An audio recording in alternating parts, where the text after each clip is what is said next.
नहमदुहु व नसल्ली अला रसूलिल करीम। जैसा कि हम जानते हैं कि कोविड-19 तशवीशनाक हद तक फैल चुका है और हज़ारों की तादाद में लोग पॉजिटिव हो रहे हैं और इनमें से कई इस मुहलिक बीमारी से ज़िंदगी की जंग हार रहे हैं। आलमी सतह पर इस वबाई बीमारी को काबू करने के लिए जंगी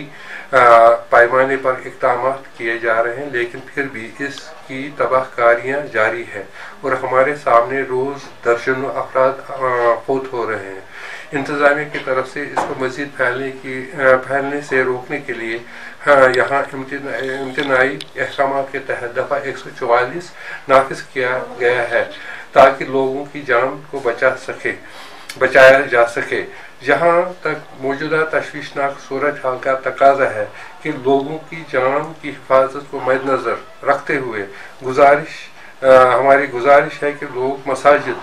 में आने से गुरेज करें और नमाजें व दीगर इबादत अपने ही घरों में अदा करें ताकि लोगों की कीमती जान इस मुज़र असरात से महफूज रह सके और हलाकतों का सिलसिला थम जाए।